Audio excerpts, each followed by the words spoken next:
Begin here in about 2 minutes.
All right, we'll go ahead and get started here. Welcome to the Interplanetary Chamber of Commerce's monthly webinar. Thank you for joining us this month as we host our guest speaker and the chairman of Comstar Space, Bob Brumley. Thanks for being here. So the Interplanetary Chamber of Commerce, or ICoC, as you may hear it referred, represents businesses of all sizes all over the world with a focus on a sustainable economy in space. We serve as a trusted advocate, partner, and network for businesses that are shaping the future of interplanetary commerce. As the world's only interplanetary chamber of commerce, we're creating a new frontier for all industries and the people they serve by stretching to the edge and growing their business into space. We encourage companies to exploit the benefits of space to improve life on Earth and utilize the research possibilities for life in space. My name is Tony LaRosa. I'm the founder, managing director, and secretary for the Interplanetary Chamber of Commerce. I see a lot of familiar faces and names on the guest list tonight, but I'm really excited to see a lot of new names too. So let's go ahead and get started here. First, we have some rules of the road I'd like to go over for all of our participants to adhere to during this webinar. First of all, just know that this webinar is being recorded and it will be uploaded onto our website and YouTube channel for you to review at your convenience. We ask that you please keep your audio muted to not distract other members or our presenters.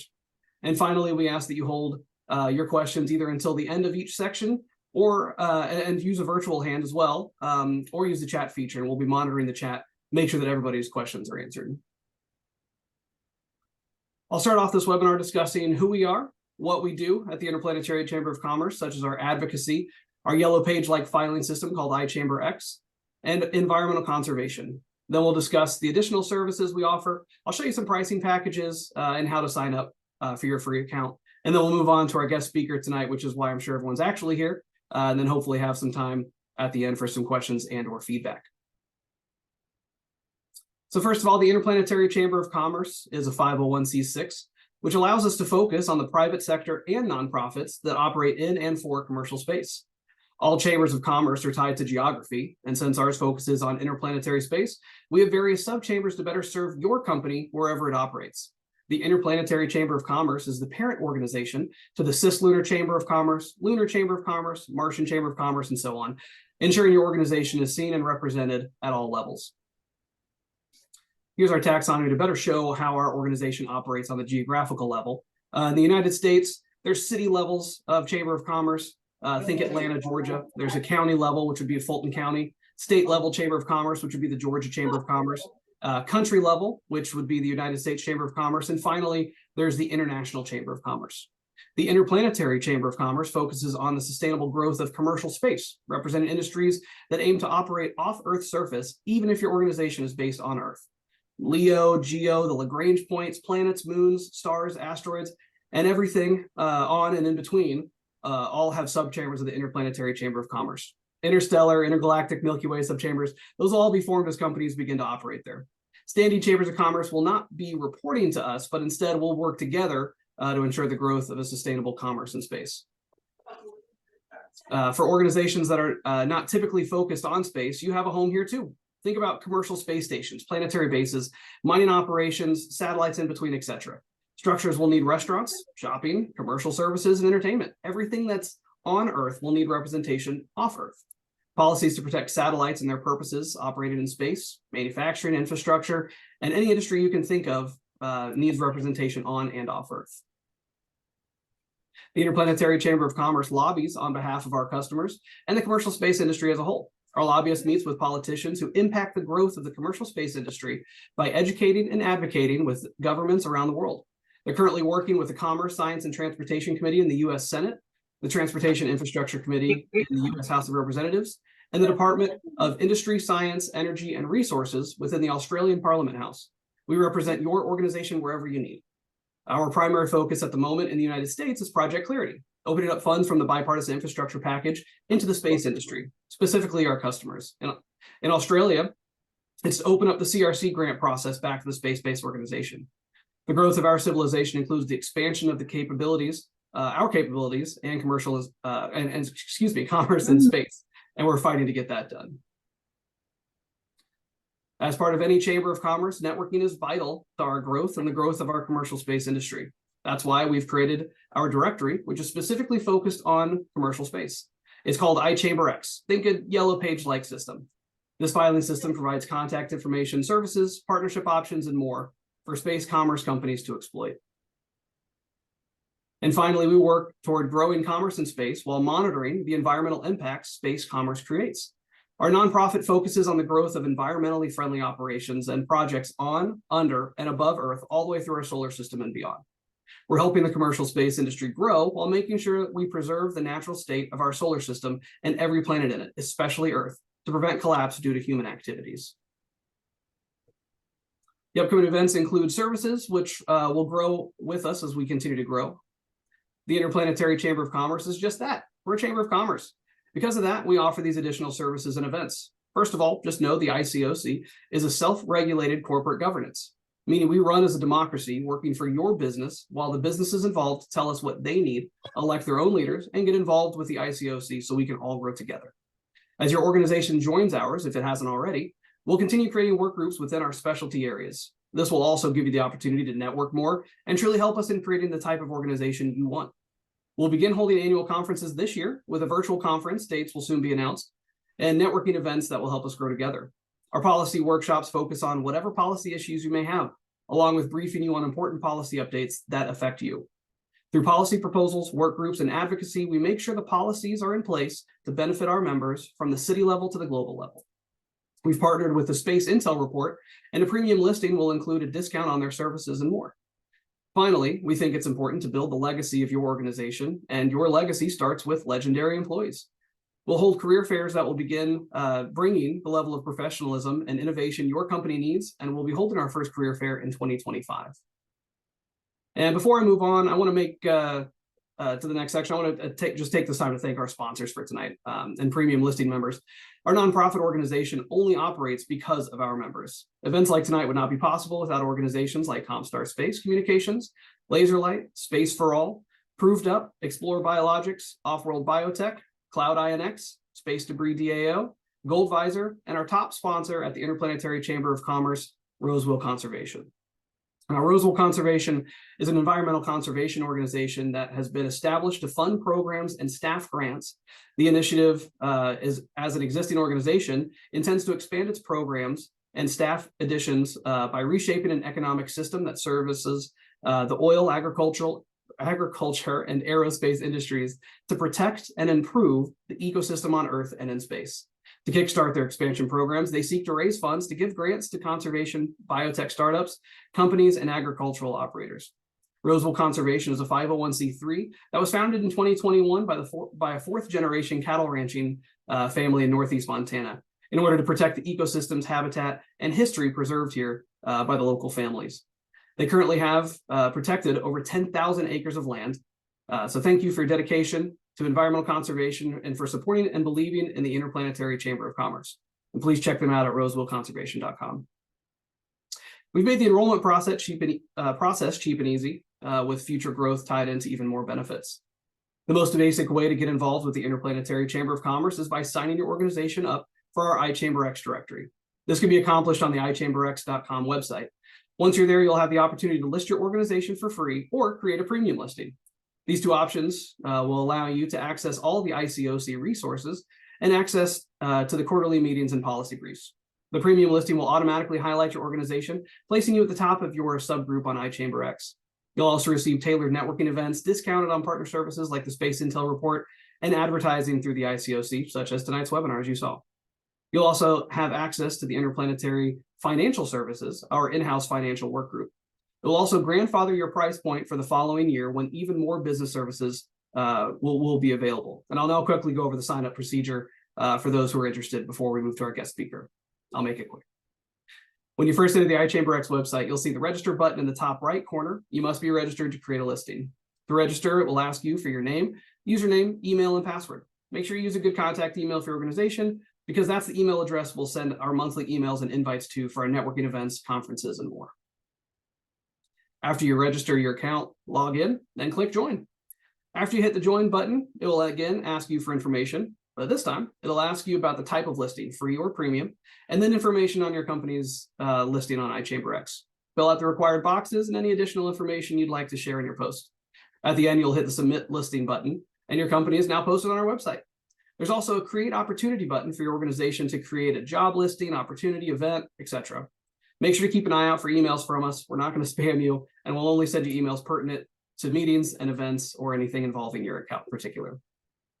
As your organization joins ours, again, if it hasn't already, you'll have the opportunity to become an integral part of our operations. Members of the cruise, encounter, and exploration packages have voting rights within the Chamber of Commerce and will be entitled to the following services.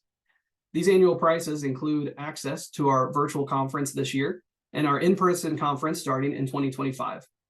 They'll also have access to career fairs and much more. And we also will work with international companies to ensure that conversion rates, are fair and equitable. We also have specific tiers for colleges and universities and chambers of commerce and trade organizations. For details on any package, please reach out to myself or any other member of our team. You can also send us a message on our LinkedIn page and we'll connect with you there as well. If your organization requests a tailored package, we can work with you to customize any features to ensure you truly get what your company needs. Members who enroll in the iChamberX Premium package this year will automatically be given the cruise membership free of charge, saving you $1,000. And this grandfather pricing will also roll over into 2025 as a thank you to those organizations that joined in our early stages. To continue that thank you, if you join in 2024, the prices will be $1,000 for the encounter and only $2,500 for the exploration. These prices will also be grandfathered into 2025 as a thank you. Again, if you're interested in joining any of these packages or have any questions, please reach out to myself or any other ICoC employee or our LinkedIn account. Now, before we move on to our guest speaker, don't forget to reach out to us if you have any questions or issues during your sign-up process. Before I move on, are there any pertinent information, questions that need to be addressed before we move on to our guest speaker? I'm not seeing anything right now, so let's go ahead and continue on. Bob Brumley brings extensive executive experience in the management and financing field, particularly in aerospace, telecommunications, and defense. Bob has held senior management positions in Verizon, Deutsche Telekom, and TerraStar Corporation. He's currently the senior managing director at Marble Arch Partners. And in June of 2020, Bob and his colleagues at Marble Arch, in cooperation with the executive team at Laserlight Companies, announced the launch of Comstar Space Communications. Comstar is deploying an advanced data services and long-duration facilities hub, Comstar 1, to licensed orbit location, Earth-Moon, Lagrange Point 1. It will be capable of serving customer spacecraft transiting cislunar, adjacent to its orbit, in orbit around the moon, or on the near side of the lunar surface.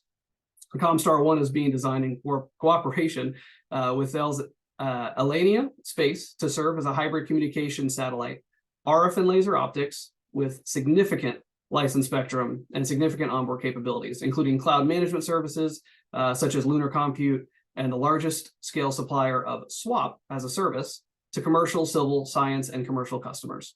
Bob also serves as a co-chair communications working group for the AIAA Cis-Lunar Ecosystem Task Force. And Bob was a presidential appointee, which was Senate confirmed in the Reagan administration. Serving in both terms amongst the duties for the Reagan administration, Bob was the general counsel for the U.S. Department of Commerce and the executive director of the Commercial Space Working Group of the NSC and EPC. He's a retired lieutenant colonel in the U.S. Marine Corps Reserve and just a great person all around. So if you please welcome with me, Bob Brumley. Thanks, Tony. I appreciate that. I have to admit, with that intro, it took me back to listening to a NASA executive, basically now predicting the future a few years ago. He said, when you can tell when there's actually a robust commercial industry is when that industry is capable of advertising its wares broadly to anyone who's interested in the product or the service. That intro was just about the broadest introduction I have ever had, and I appreciate it. But it also means that there's a real commitment to essentially commercializing what would be the formation or the bringing together, if you will, of like-minded individuals and companies, whatever their motivations might be relative to their business plans, and put them under an umbrella. I'm pleased to be here, and if we can go into the first slide. By the way, I'm representing two groups tonight. I'm representing the AIAA Cis-Lunar Task Force, which I co-chair with the U.S. Chamber of Commerce, John Neal, the Communications Working Group. Next slide. Basically the mission statement for the Cis-Lunar Task Force, or the CETF as we call it, comes right out of the National Space Policy. And these words are really, really important. Extend human economic activity into deep space by establishing a human presence on the moon in cooperation with private industry. I'll stop there for a second. The word here is extend. It doesn't mean basically reinvent. It doesn't mean create. What it means is take what our human economic activity is here on the Earth and move it as cost effectively in a common sense way that essentially facilitates our presence in cooperation with our industry and our partners in the form of infrastructure and services that would accomplish that mission or that extension. That means that not everything that's going to space needs to be first and foremost brand new or bespoke. It can, in fact, be things that work in Earth, whether it be software, equipment, space qualified, that essentially can be deployed into space. The extension, think of it as lifting up into what would be near space, into cislunar, that space between the Earth and the moon, and ultimately translunar, past the moon, onto Mars. The private sector, in looking at this, particularly the people I deal with, they look at first not the space aspects of how we would do this, but the technology we have available today that needs to be converted or qualified to accomplish this task. It's a practical approach to what would be an accelerated transition off planet through cislunar to the moon. Next slide. The working group has been around for about 14 months, and the task force, I should say, and in combination with both academia, aerospace companies, not-for-profits, and NGOs and private companies, we have looked at this sector and put it into a context of what we call epochs or epochs. Epoch 1, we've all lived in. That essentially is our expansion into LEO, GEO. You could measure this in either terms of 50 years in GEO or 25 years at scale at LEO, or now what would be the mega constellations in LEO. These are temporary visits relative to mankind, and they're partially sustained, the ISS being a classic example. We are now moving into wave 2, which is the second epoch. That's the commercial epoch. The commercial epoch is different because it's during this epoch you're going to be in an inflection point. Government-led wave 1, and private sector companies took advantage of government activities and communication satellites in the 50 years. So we end up with companies today like Viasat and SES, Intelsat, Inmarsat. But the leadership, if you will, particularly in what we would call space activities and technologies, was really led by government and civil science agencies, as well as defense. Now we move into epoch 2. What we have now is this inflection point where the private sector, the commercial sector, feels it's strong enough that it can actually take a leadership role in its own right. It did not follow. It doesn't necessarily take or license the IP from what would be the civil space agencies, but it actually leads the civil space agency. It goes in front of the civil space agencies to support them in whatever their mission might be and become an infrastructure resource to them, so they don't have to carry that burden with them. That burden, especially on a budget like NASA, which is roughly around 28 billion a year, it becomes overburdened when sustainability becomes a requirement. Station is a good example of that. And then you're left with a piece of critical infrastructure that you have to decide if the private sector is going to take it, or if they're going to deorbit it, or there's some other long-term governmental mission associated with it. Epoch 2, we don't see that occurring. We see a number of companies who now view cislunar as a market. A number of companies as lunar itself, meaning on or around the moon. Space stations and independent of government funding are being replaced by seed, angel, PE firms, VCs, and also founders and high net worth individuals. And I'm not talking about the billionaires. I've often been quoted as saying we have a number of billionaires in Epoch 2. What we need is more millionaires, because the millionaires are the ones who are going to basically be working with others, limited partners and other founders, to fund these things separate and distinct from what would be dependency on government budgets. So the inflection point then goes to Epoch 3. Epoch 3 is a settlement era. And that settlement era is where you have sustainability as a requirement. You have not only remote operations, but you also have habitation starting to take place. Now, over on the right-hand side, how do you translate that in the next 5 years? What we have is, in my opinion, we have government civil space challenges. One is Artemis 2 and 3. The challenge isn't the Artemis 2 or 3 program. The challenge is the program's schedule, which a number of private companies, as well as large aerospace companies, are basically waiting for this schedule to kick in so they in turn can start supplying the Artemis program, which is a huge economic driver in both the civil space industry and infrastructure, as well as commercial. We also have global competition, whether it be from adversaries or even some of our international space partners are starting to move out ahead of us. Number 3 is you've got international policymaking. The international policymaking is impacting, for example, the role of the Artemis Accords, or the role of the Outer Space Treaty and follow-on treaties, the Potomac Compact, discussions relative to a type of convention that would treat the moon similar to Antarctica, where it was used for civil and science, but entirely protected from what would be private sector commercial activities.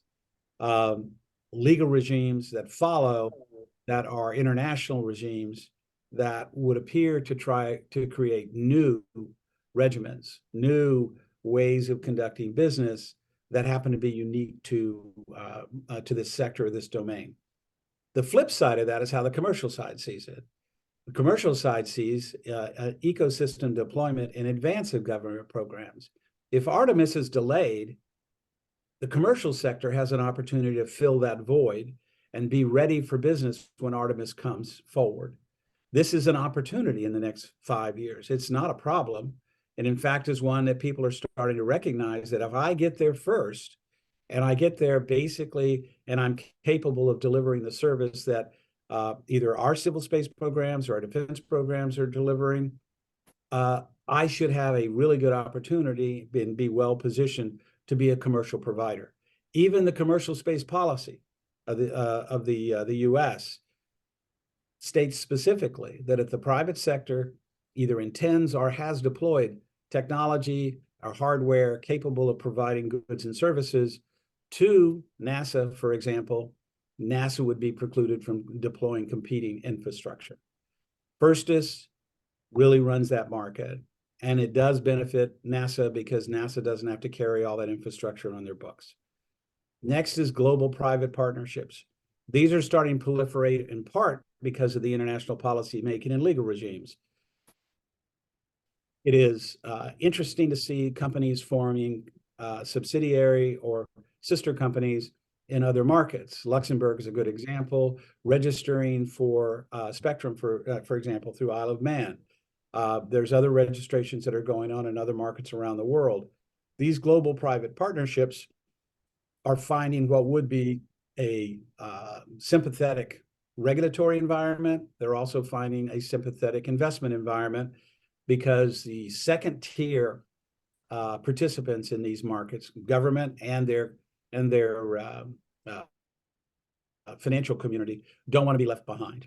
And if in the first group, your international policy making is defaulting to the large spacefaring nations, the second group is basically waiting for them and they're left behind. So what is UAE doing? They're leading their own way in their own program. What is, we have activities in Peru and Mexico. The emerging space agencies are actually looking for an ability to go their own way. If they can't go their way through what would be, it's not the Artemis Accords per se, but through the working groups they have with NASA, they're now picking private companies to see if they can, in fact, achieve some of their goals, even though they're civil science goals, by basically partnering with private companies, very much similar to an emerging market PPP. National regulatory licensing, that's very interesting because you're seeing in a number of regulatory agencies a rather aggressive licensing of what would be spectrum. Cislunar real estate is spectrum and orbit slots. And a nation through its NRA, National Regulatory Authority, has the ability, without guidance from the ITU, to process and license applications for this particular area. So far, there have been very few that have been processed, but there's a movement afoot for commercial companies to look to a favorable regulatory environment to actually have that processing take place. So they have a BIU date, bring into use date on their spectrum, and also a date relative to when they could operate on a non-interference basis on spectrum that wasn't necessarily licensed out of the FCC. Existing commercial legal norms. You hear it all the time in most webinars, talk about we need rules of the road. Well, the rules of the road exist. What we need is application and clarity that the rules apply to activities in cislunar on the moon.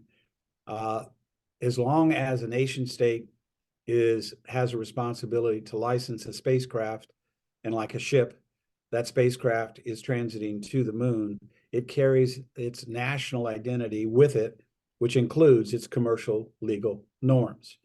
An American satellite cannot overnight violate American law simply because it's 240,000 miles away.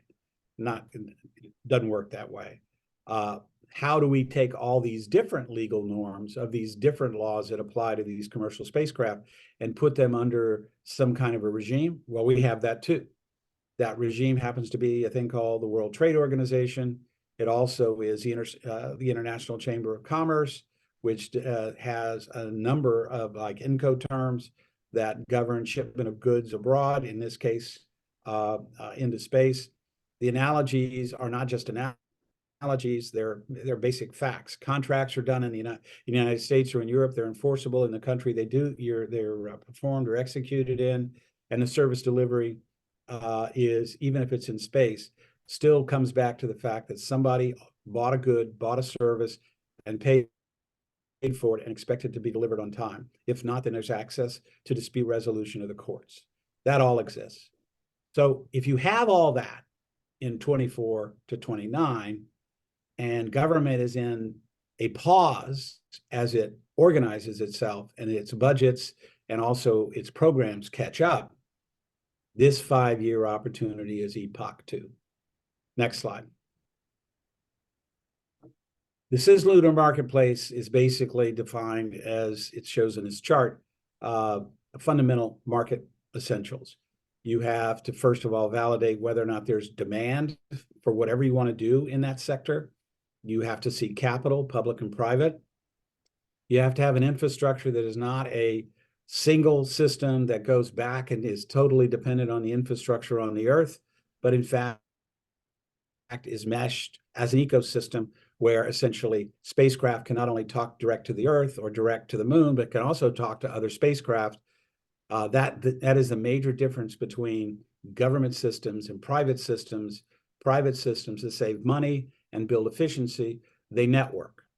And networking is not connectivity. Networking is connectivity with a dynamic ability to move among a lot of different infrastructures. That's a commercial communications ecosystem. Pro-growth and rules and policies, that's both domestic, but it's also, there has to be access to what would be the infrastructure on the Earth, meaning the suppliers who are essentially serving this market, and at their pro-growth rules and policies. Good example in the United States, we've identified through Project Clarity, which I'll mention in a minute, potentially $500 billion worth of IRA infrastructure money, as well as some CHIPS money, as well as some remaining COVID money, that could go into infrastructure on the Earth to support that extension of Earth activities into cislunar. And lastly is security. Whether it be private security or public security or security of data, it's a broad map there.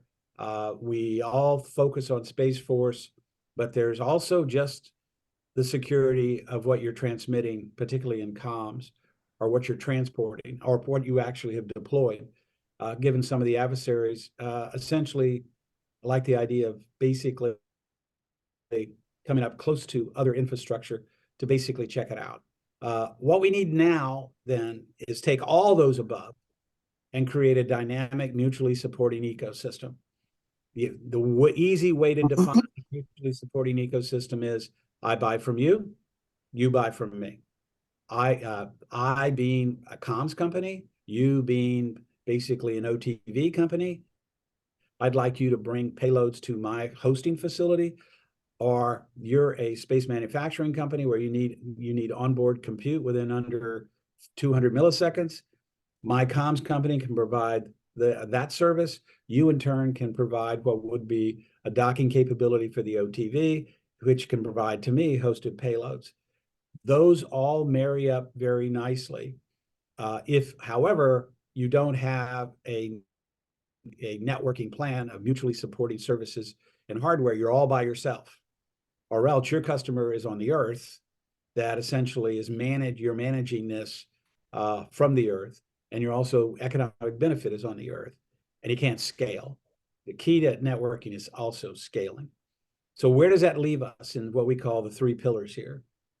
In the near term, the comms working group, as well as the task force, sees transportation in this ICoC period, communications, and power as the 3 things that basically have to be available for the ecosystem to evolve. Transportation, not just deployment, but also OTVs, as well as transportation in what would be intermodal facilities, where you can actually do exchange transportation from one vehicle to another. Comms is not only networking, as I mentioned, and connectivity, but it's also spectrum management, spectrum leasing. Those three lead you with the ability to do onboard computing, content delivery. Same things we do in a cloud operation in an Equinix facility, you'd be able to do in Cislunar. And those users are different. Compute users might be interested in robotics. Content delivery would be advertising. God forbid, as NASA said, there might be advertising.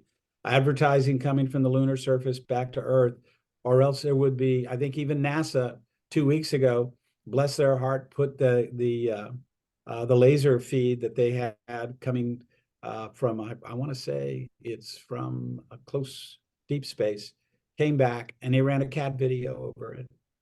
The CAD video proved that you could actually see a video on laser coming back to Earth. Well, CAD videos carry advertising.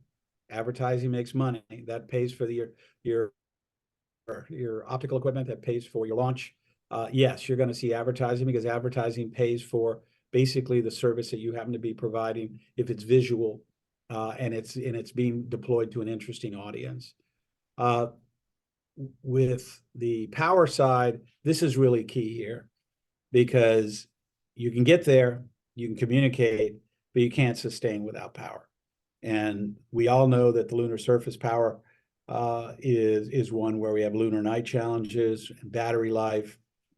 This has to get really solved. There needs to be more investment in this, but also in the propulsion activity, so that the OTVs, once they are outside of Earth orbit, have the ability to do more with less, meaning less swap, and sustain themselves for longer periods, therefore essentially achieve scale by enhanced power systems.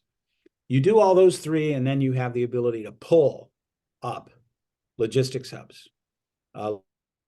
Logistics hubs, whether they be areas for satellites to park by swap as a service, or whether or not they're there to swap vehicles from large vehicles that brought them up from Earth to transfer to smaller vehicles that will transfer them to the moon. More than gateway in a sense of functionalities. They also turn out to be interesting locations for platforming, meaning in other words, arrive there, stay there, and look back at the Earth or look in deep space as an observation point. In the meantime, provide what would be the ability to as all these can, provide some PNT services. Peering points, same story. You can peer both from a communication standpoint, like tower to tower, spacecraft to spacecraft. Open architected systems allow UK systems or UK satellites to talk to US satellites, to Japanese satellites, to European satellites. They all essentially are open architected, just like we would be in either 5G or we previously have been in analog and then digital. That scales the ecosystem and all the participants in it. Intermodal depots. Intermodal depots are big discussion right now with respect to refueling. That refueling, that goes to transportation. It also goes to the ability for longevity in orbit, which goes to logistics hub.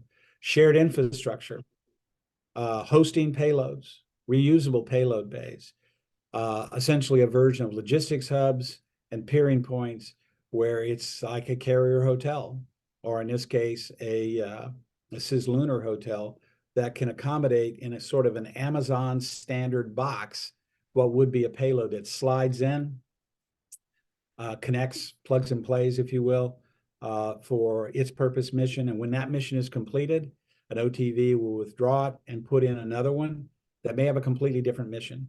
They share the infrastructure, they share power, they share comms. They also have the ability in times of trouble that they could be emergency vehicles as well. Public overwatch, PNT, and tracking, tagging, and logging. Space traffic management of those three is probably number two because there's not that much volume yet. but PNT is number one.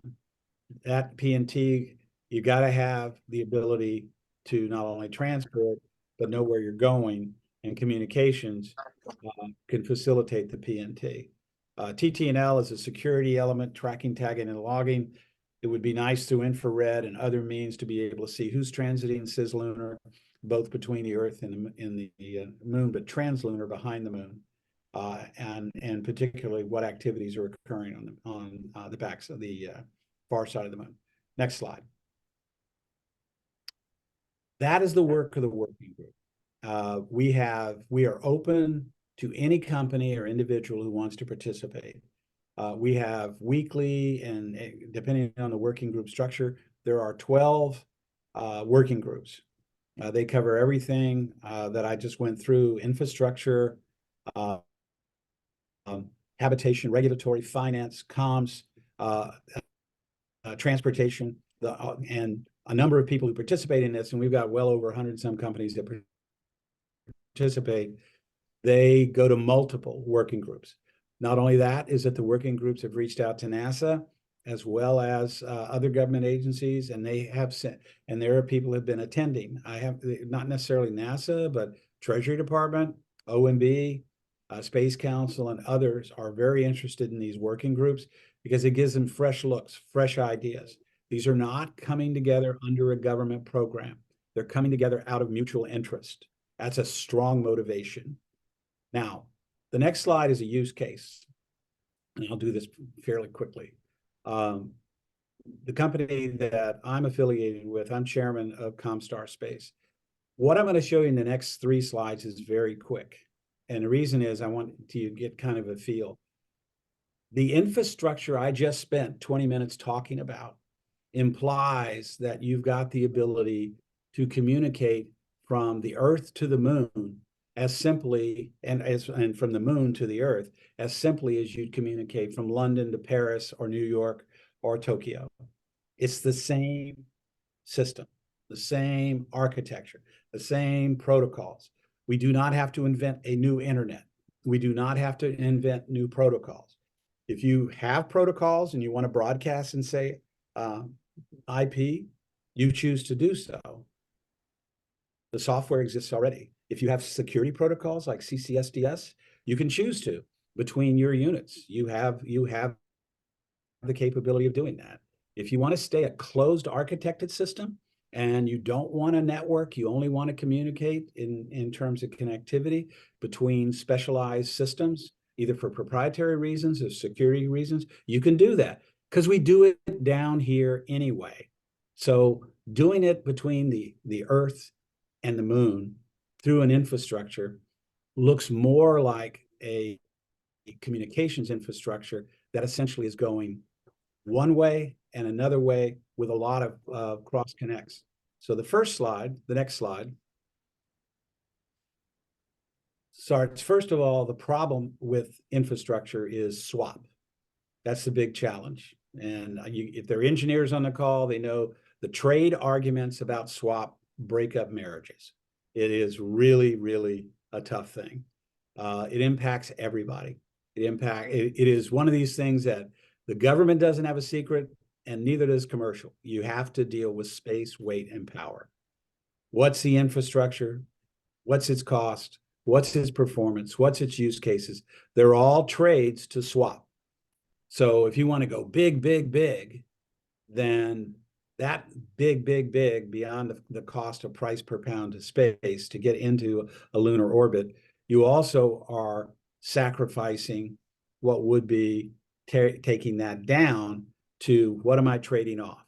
If I'm trading off power, then I'm trading off performance. If I'm trading off space, then I'm trading off use cases. If I'm trading off weight, then I'm trading off the ability to carry more power and provide more space. And cost is relative to swap as well. You're not buying, swap is not something where you go and I want to buy, a bag of potatoes and I'm paying per the pound. In this case, swap will go high, low, depending on what your mission requirements are. So we've seen Moonlight from ESA is intended to be a data relay system, constellation around the moon, and it's RF primarily.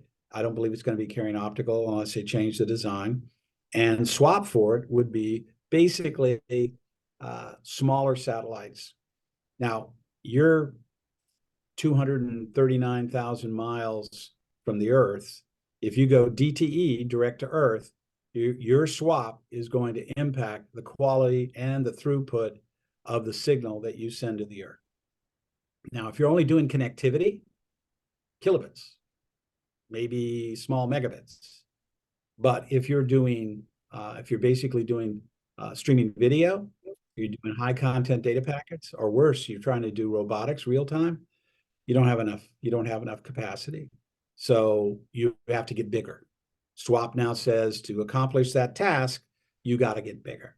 Or you stay small, you stay efficient, and you network to something that is bigger. Next slide.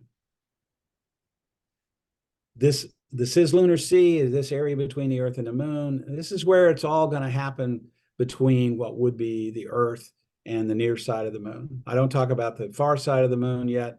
There's some regulatory challenges associated with that for broadcast purposes. But for purposes of this is where all the lunar data services, relay, cloud, storage, currently and in the future will occur.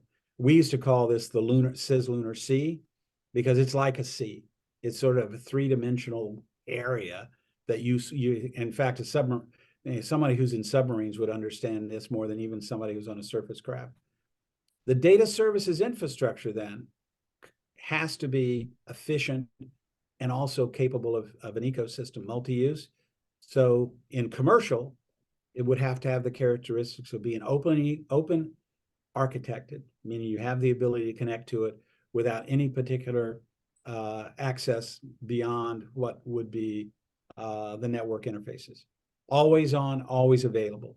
You do not want to turn it on and turn it off. If you want it to have a secondary role of a guard channel or be an emergency networking system, it's always got to be on, always available. Latency, and particularly low latency, and it has to have significant swap to share. Now, this is a description of not a constellation around the Moon per se. This is one of a network access point, that we call in telecom a NAP.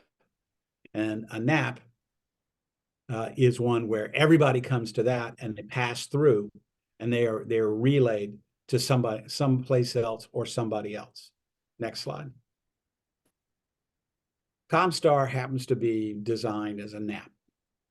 It is L1, Earth Moon L1, 39,000 miles from the lunar surface on the near side. In terms of cloud services, it's right around 200 milliseconds one way, 400 milliseconds round trip. Why that's important? Because 200 to 400 milliseconds happens to be the standard that Rio Tinto uses in basically doing mining, robotic mining in Australia. And the Canadian firms that do it have a similar number. That's moving large mover trucks around, and at that range, 200 milliseconds to 400 milliseconds, that's very close to real time. It's connected. It has the lines that you see here are both for fiber optical signaling, and RF signaling.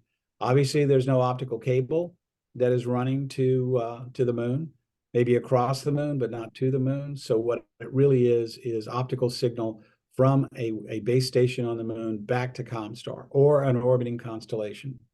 Comstar then will essentially provide services to that feed.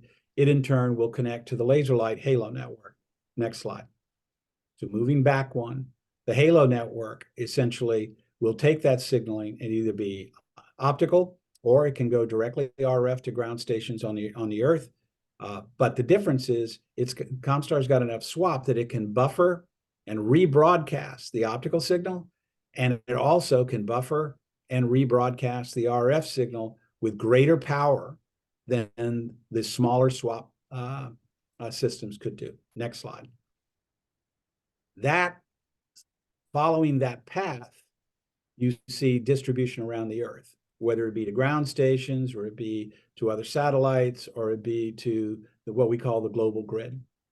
So to take it another way, if a person, we're talking today about direct to handset off of LEO. If you can do direct to handset off of LEO, you can do direct to handset off of Comstar. And the reason is Comstar is connected to the global grid, just like the LEO is going to be connected to that handset. But that handset and that LEO are both connected to the global grid on the downlink. And so that multi-billion-dollar infrastructure that we kind of take for granted is the key to lunar communications. And trying to build something new is not only irresponsible, but it's foolhardy. It's much better to go to Lumen and Orange and Verizon and NTT and Deutsche Telekom and the other carriers and get them to understand that they are distributing lunar communications on their own networks, and all they have to do is be a receiver of either an optical or an RF signal, which they are now anyway, at the ground stations. And then you get this, the last slide. This last slide is an example of the mission statement. That's a networking diagram of extending what basically the communications infrastructure, but in this case, to make it poignant, the economic basis of what we would be doing in cislunar up from the Earth to the moon. And at the Halo, MEO, and LEO and the ground station areas, there's no breakthrough here. There's in sense of technology. The technology is COTS.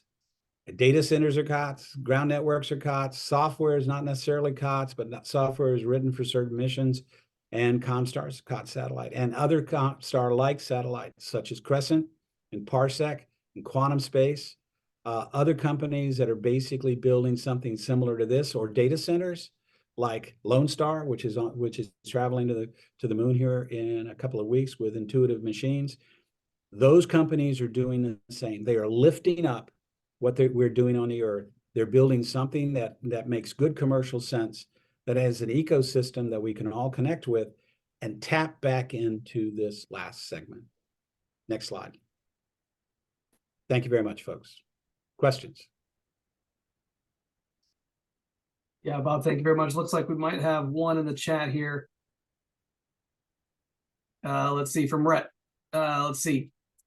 Hey, Bob, thanks for the great presentation. Can you comment, please, on what you see as essential elements to scaling these space networks?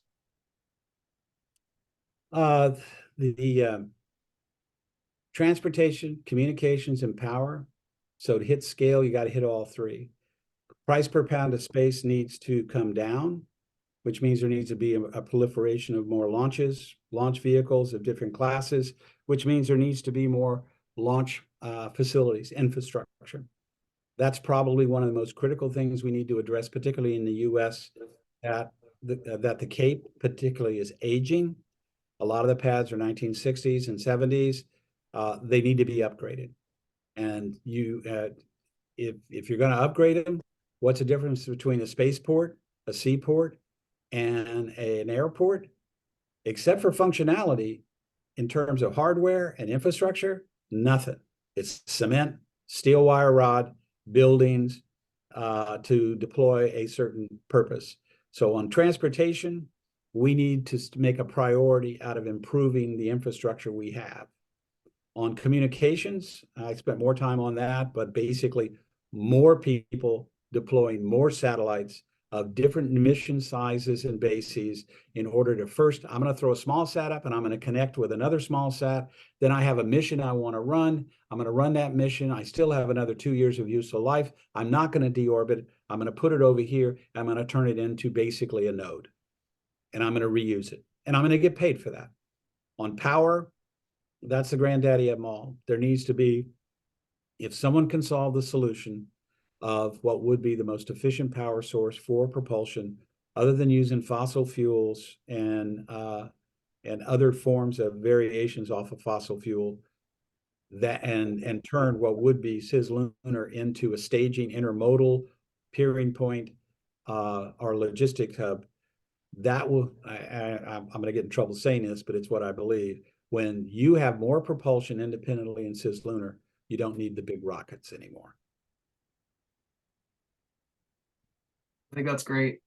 Let's see. I have another question in the chat here from Terry. Can we expect that the fees of comms in the cislunar environment will cover the early investors' returns on the larger returns are over the life of the facilities? And I had a similar question too. So thanks, Terry.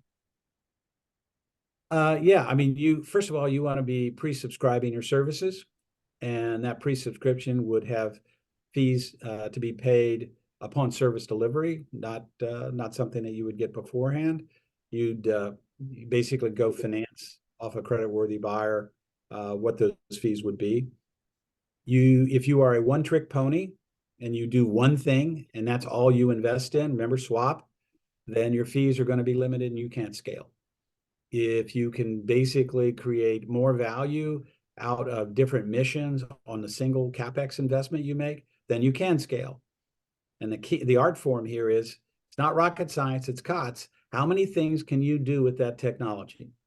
If it's comms, more than you might think, particularly in networking. If it is situational, or in-space manufacturing, maybe less, because that's pretty discrete, unless you've got porting facilities where you can park something while you're doing manufacturing, at the same time you can host payloads. So it's a great question. Get out of the mission mindset. Get into the multi-discipline or multi-service commercial mindset. Use the technology in the CapEx over and over before you launch it. And since it lasts 2 to 3 years, it should have different commercial variations over that period. That's great. And I'm actually going to have kind of a follow-on question from that. Well, I guess kind of follow on. You talk about some of the infrastructure. I'm kind of curious on what you think the right sequence of the infrastructure build out would be in cislunar. Well, it's got our name all over it. But if people will ignore that, go up 4 slides, go back 4 slides. Yeah. Yeah. We know there's going to be a moonlight constellation. We know there's going to be a gateway. We know that there's going to be some other infrastructure, Pathfinder from the UK. We know there'll be transit spacecraft going to be landing on the moon. The landers need solid PNT. That's been a problem for some of the lander landings here recently. They need better PNT. That's a secondary business. You need good comms infrastructure. Comms for providing both PNT as well as compute. I posted on LinkedIn, someone had talked about the Japanese lander, and I pointed out that latency is a lunar killer. It's 3,000 milliseconds from, it's 1,500 milliseconds where the lander says, I got a problem, and then however long it takes you to upload the solution and 1,500 milliseconds back. 1,500 milliseconds, 3,000 milliseconds in traveling at the speeds these guys are traveling and covering the ground. As I think on the LinkedIn post, I said it was 60 to 90 feet. The difference between 60 and 90 feet is either a smoking hole or a tip over or a missed landing site. More realistically, it's got to get better than that. That means the latency has to get better. Since we don't have the ability to do repeaters off the moon right now, we have to get better PNT, because if we get good PNT, you could still basically more accurately from the Earth cut out some of the need for immediate latency. But ultimately, you're maneuvering around there with multiple other spacecraft in a space traffic management environment. The opportunity and the need to be able to make corrections, both for business as well as for safety, are only going to go up exponentially. Back to transportation, you've got to have OTVs, got to have them, and they have to have stations to park. They have to have stations to operate out of. That means you need logistics hubs. You have to have some retail services up there, meaning I park with you and I buy power from you. We sell power and plan to sell power on Comstar. We know what we're going to sell it for. Long duration, $1,000 a kilowatt. Short term, long duration, $500 for a kilowatt, $1,000 an hour for short term. Where do we get the numbers from? Just did the math, figured how long somebody would park with you, looked at what we would do with respect to tethering to be able to supply the service.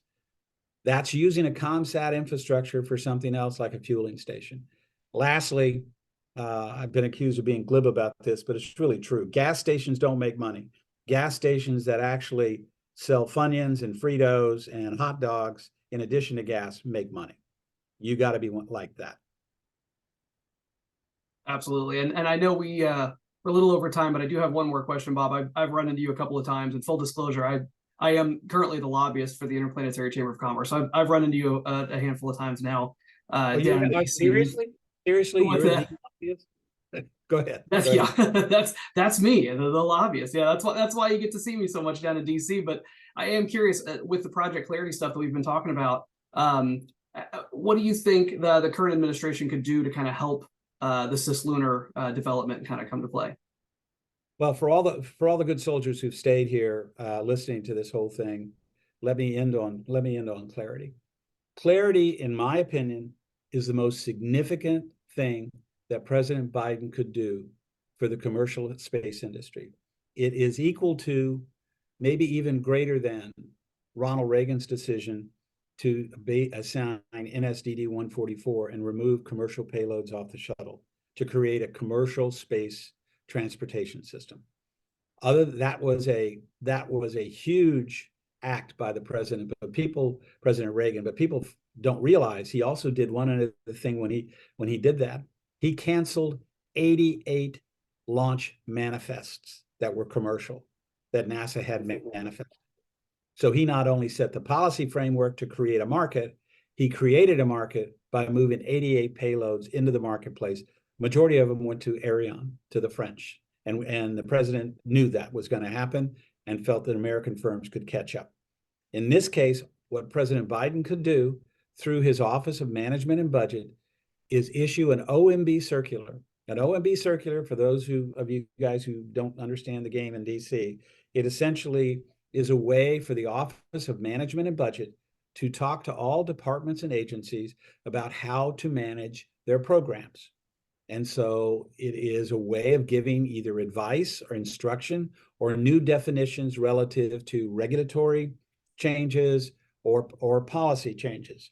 But it is a communication between OMB and the departments and agencies. It is not legislation. It is not an executive order. It's an administrative order, or it's an administrative communication.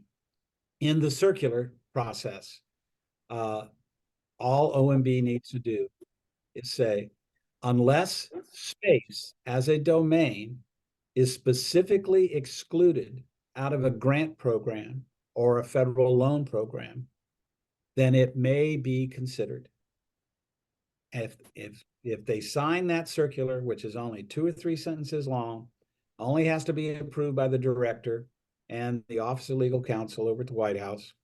If they approve that, they open the door for potentially $500 billion over 10 years, which could be made available to infrastructure on the Earth that is basically could support what would be this extension process, this kind of core base to move up. It could improve the Cape. It could improve the ranges.